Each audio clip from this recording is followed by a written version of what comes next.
नमस्कार विद्यार्थी आणि पालक मित्रांनो, स्वागत है आपका फिर से एक बार हमारे साथ जुड़ने के लिए। देखो 9/8/2024 का आपको महाराष्ट्र गवर्नमेंट का एक बिग अपडेट देखने को मिल जाएगा। नोटिस नंबर 2 आपको यहाँ पर नजर आ जाएगा। इसके अंदर जो आपका एएनएम एंड जीएनएम है ना, तो इसका 2024 का जो एकेडमिक ईयर का एडमिशन प्रोसेस स्टार्ट हो गया था ना, तो उसके अंदर आपको एक एलिजिबिलिटी देखने को मिल रही थी 12वीं क्लास के हिसाब से। देन उसके बाद आपको एक रजिस्ट्रेशन फॉर्म फिल करने का डेट आ गया था, पूरा टाइम टेबल इन्होंने जारी किया था। देन इन दोनों के अंदर बहुत ज्यादा इन्होंने चेंज किया है, रजिस्ट्रेशन का डेट इन्होंने एक्सटेंड किया है, साथ ही साथ जो आपका एलिजिबिलिटी था ना 12वीं क्लास का, तो उसको भी इन्होंने चेंज किया है। तो पुरानी एलिजिबिलिटी क्या थी, अभी न्यू एलिजिबिलिटी क्या लागू किया है, कौन से बच्चे यहाँ पर एलिजिबल हो जाएंगे। जिन बच्चों का एप्लीकेशन फॉर्म कंटिन्यू नहीं हो रहा था, उन बच्चों का भी एप्लीकेशन फॉर्म यहाँ पर कंटिन्यू हो जाएगा या नहीं हो जाएगा। साथ ही साथ रजिस्ट्रेशन का जो लास्ट डेट है न्यू आया हुआ, तो वो कितना है उसके बारे में पूरी डिटेल में चर्चा करेंगे। तो आप वीडियो को पूरा देखो, आपका हर एक डाउट यहाँ पर क्लियर सॉल्व हो जाएगा। साथ ही साथ अगर आप चैनल के ऊपर पहली बार आए, आप महाराष्ट्र स्टेट में एमबीबीएस से लेकर बीएससी नर्सिंग, एएनएम, जीएनएम की काउंसलिंग प्रोसेस फ्री में चाहते हो, तो देर आप चैनल को सब्सक्राइब करके हमारे साथ बने रहिएगा। आपको हर एक नोटिस, हर एक पीडीएफ हम विद डिटेल एक्सप्लेन करके आपके साथ जरूर शेयर करेंगे। साथ ही साथ अगर आपको हमारा पेड काउंसलिंग ज्वाइन करना है, तो आप हमें व्हाट्सएप के ऊपर मैसेज भी डाल सकते हो। देखो यहाँ पर नोटिस का मेन टॉपिक यही रहेगा कि जो 12वीं क्लास है ना, तो उसकी एलिजिबिलिटी इन्होंने चेंज किया है। साथ ही साथ जो आपका रजिस्ट्रेशन का डेट था ना, उसे इन्होंने एक्सटेंड किया हुआ आपको देखने को मिल जाएगा। देखो नीचे आप आओगे तो आपको एलिजिबिलिटी देखने को मिल जाएगी, जैसे कि इन्होंने यहाँ पर मेंशन किया है प्रीवियस एलिजिबिलिटी, मतलब जो ब्राउचर रिलीज हो गया था ना, तो उसके अंदर ये वाला रूल मेंशन था। ए वाले रूल के अंदर जो बच्चे फिट बैठते थे ना, तो वही बच्चे जो 2024 एएनएम जीएनएम एडमिशन प्रोसेस के लिए एलिजिबल हो जाते थे। देन यहाँ पर रिवाइज एलिजिबिलिटी क्राइटेरिया मतलब यही होता है कि इन्होंने इसको हटा दिया है और इसको यहाँ पर न्यू लागू किया हुआ है, आपको यही समझ में आ जाएगा। देखो अगर बात करें पुराना एलिजिबिलिटी क्या था, तो इन्होंने यहाँ पर मेंशन किया है की जो बच्चे एएनएम जीएनएम या अभ्यासक्रमाच्या प्रवेशासाठी सर्वसाधारण तसेच मागासवर्गीय, सर्वसाधारण म्हणजे जनरल कॅटेगरीमध्ये जे विद्यार्थी येत आहे, मागासवर्गीय म्हणजे जे ऑदर रिझर्व कॅटेगरीमध्ये येत आहे, तर जर तुम्ही 12वी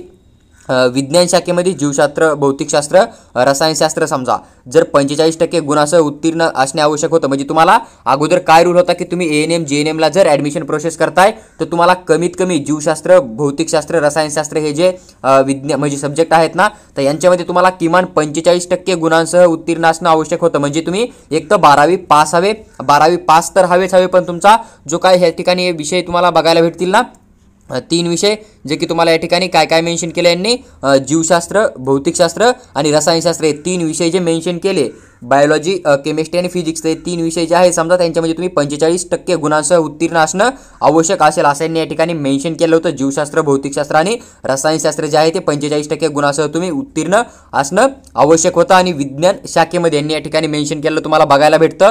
पण आता नवीन रूल यांनी काय मेंशन केलाय की एएनएम जीएनएम जर या अभ्यासक्रमासाठी तुम्ही जर अप्लाय करताय किंवा तुम्हाला ॲडमिशन घेणं आहे, तर तुम्ही 12वी विज्ञान शाखेत सर्व विषयासह 45% गुणासह उत्तीर्ण असणं आवश्यक असेल, ज्यामध्ये की जीवशास्त्र, भौतिकशास्त्र आणि रसायनशास्त्र या विषयाचा समावेश जो आहे तो अनिवार्य असेल। म्हणजे अगोदर काय होतं की तुम्हाला जे जीवशास्त्र, भौतिकशास्त्र आणि रसायनशास्त्र होते ना, तर या तिन्हीमध्ये 45% हवे होते, पण आता यांनी नवीन रूल काय लागू केला की तुम्हाला पूर्ण 12वीमध्ये जरी 45% असेल तरी तुम्ही या ठिकाणी काउन्सिलिंग प्रोसेसमध्ये भाग घेऊ शकता, तुम्ही एएनएम जीएनएमला ॲडमिशन करू शकता। अगोदर 3 विषयामध्ये मिळून तुम्हाला 45% गुण हवे होते, पण आता पूर्ण 12वीमध्ये तुम्हाला 45% गुण असतील तर तुम्ही ॲडमिशनसाठी खात्रीशीर या ठिकाणी एलिजिबल राहू शकता। फक्त तुमच्या 12वीमध्ये जीवशास्त्र, भौतिकशास्त्र आणि रसायनशास्त्र हे विषय समावेश असणं कंपल्सरी आहे, ही गोष्ट तुम्ही लक्षात घेऊ शकता। बाकी रूलमध्ये एवढाच फरक आला की अगोदरचा जो रूल होता, अगोदरच्या रूलमध्ये यांनी काय मेंशन केलं होतं की जो जुना रूल होता, त्या जुन्या रूलमध्ये हे जे 3 विषय दिसत आहेत तुम्हाला, जीवशास्त्र, भौतिकशास्त्र आणि रसायनशास्त्र, तर या 3 विषयामध्ये तुम्हाला किमान 45% गुण हवे होते आणि तुम्ही 12वी सोबत पास पण हवे होते, ही लक्षात घ्या। आता यांनी नवीन रूल काय मेंशन केला की तुम्ही 12वी फक्त 45% घेऊन पास हवे आणि तुमच्याकडे जीवशास्त्र, भौतिकशास्त्र आणि रसायनशास्त्र हे सब्जेक्ट हवे। मग या तिन्ही सब्जेक्टचं जर पर्सेंटाईल बघितलं किंवा टक्केवारी बघितली तर तुमची ती 40 असेल तरी काही फरक येणार नाही आहे, ही गोष्ट लक्षात घ्या। अगोदर तिन्ही विषयामध्ये 45 हवे होते, आता तिन्ही विषयामध्ये तुम्हाला किती पर्सेंटाईल आहेत किंवा किती स्कोर आहे याचं काही घेणं देणं नाहीये, फक्त तुम्ही 12वी पास हवे आणि तुमचा टोटल 12वीचा पर्सेंटेज जे आहे ना, ते 45% पेक्षा वरती हवं किंवा कमीत कमी 45% हवं, असंच या ठिकाणी यांनी जे आहे ते मेंशन केलेलं तुम्हाला बघायला भेटतं। त्यानंतर पहा जे यांनी एक काउन्सिलिंगचा जो एलिजिबिलिटी रूल होता ना तो चेंज केला, म्हणून यांनी आपल्याला एक नवीन डेट जी आहे ती रजिस्ट्रेशनसाठी दिलेली आहे. कारण जे विद्यार्थी समजा आता PCB मधून किंवा मग जे तुम्ही 3 विषय बघितले त्या 3 विषयामधून जे विद्यार्थी 45% गुण घेऊन क्वालिफाय नव्हते ते विद्यार्थी आता जस्ट 12वीमध्ये 45% गुण असतील आणि बाकी 3 विषयामध्ये कमी जरी असतील तरी ते आता एलिजिबल झाले, म्हणून त्या विद्यार्थ्यांना एक नवीन संधी म्हणून यांनी ऑनलाईन रजिस्ट्रेशनची डेट जी आहे ती एक्सटेंड केली आहे. पण जर समजा आतापर्यंत कोणी ऑनलाईन ॲप्लिकेशन फॉर्म फिल केला नसेल तरी तुम्ही या ठिकाणी फिल करू शकता. आणि खाली यांनी एक महत्त्वाची लाईन मेन्शन केलेली ती पण तुम्ही नक्की रीड करून घ्या.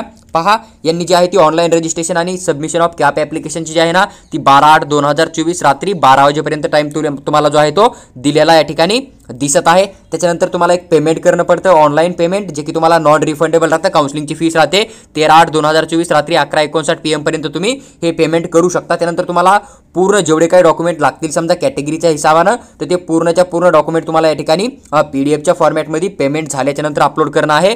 13/8/2024 रात्री 12 वाजेपर्यंत तुम्ही अपलोड करू शकता. आणि तुम्हाला जी काय एक मेरिट लिस्ट येणार आहे म्हणजे ANM GNM ची तुम्हाला एक HML लिस्ट बघायला मिळते ना, तर ती HML लिस्ट तुमची 16/8/2024 मिळणार आहे. आणि HML लिस्टमध्ये जे काय तुमचा रँक येईल ना तर त्या रँकनुसार मग तुमचं ॲडमिशन फिल केलं जातं. आणि जो आपला कॅप राऊंड 1चा जो टाइम टेबल आहे ना की तुम्हाला कॉलेजचे नावं टाकणं पडतील, चॉईस फिलिंग करणं पडतील किंवा टोटल किती कॉलेज पार्टिसिपेट करताय, गव्हर्नमेंटवाले किती, प्रायव्हेटवाले किती, तर याचं पूर्ण एक सीट मॅट्रिक्स येतं.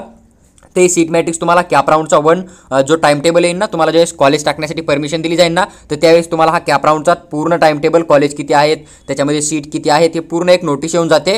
तर ती पण नोटीस ज्यावेळेस येईल त्यावेळेस मी विथ डिटेल एक्सप्लेन करून तुमच्याबरोबर शेअर कराल. फक्त तुम्ही चॅनलला सबस्क्राईब करून आमच्यासोबत नक्की जोडून राहा. यांनी खाली एक जी लाईन मेन्शन केली आहे ना विद्यार्थ्यांसाठी, यांनी हेच मेन्शन केलं की जे candidate who have already submitted the application shall fill the detail of HSC mark through their login. ज्या विद्यार्थ्यांनी आतापर्यंत ॲप्लिकेशन फॉर्म फिल केला आहे ना त्या विद्यार्थ्यांना पण त्यांची 12वीचे जे मार्क आहेत ना परत एकदा टाकणं आहे. Kindly note it is mandatory to fill details show to the eligibility for the CAP process. यांनी मेन्शन केलं आहे की ज्या विद्यार्थ्यांनी ॲप्लिकेशन फॉर्म अगोदर फिल केला आहे, जसं की हा नोटीस काल आलता तर कालच्या अगोदर ज्या विद्यार्थ्यांनी ॲप्लिकेशन फॉर्म फिल केला आहे ना तर त्या विद्यार्थ्यांना परत एकदा 12वीचे मार्क टाकणं कंपल्सरी आहे. कारण तुमची जी एलिजिबिलिटी आहे ना कॅप प्रोसेसची ती CET-CELला परत एकदा हवी आहे. म्हणून ज्या विद्यार्थ्यांनी आतापर्यंत फॉर्म फिल केला आहे त्या विद्यार्थ्याला पण परत एकदा जे आहे ते आपली ॲप्लिकेशन फॉर्ममध्ये इन्फॉर्मेशन फिल करणं कंपल्सरी आहे. त्याच्यानंतर जे विद्यार्थी समजा आता नवीन फॉर्म फिल करतील ना तर त्यांना पण 12वीचा स्कोर टाकणं कंपल्सरी राहील, पण ज्यांनी फिल केलं त्यांना पण टाकणं कंपल्सरी आहे.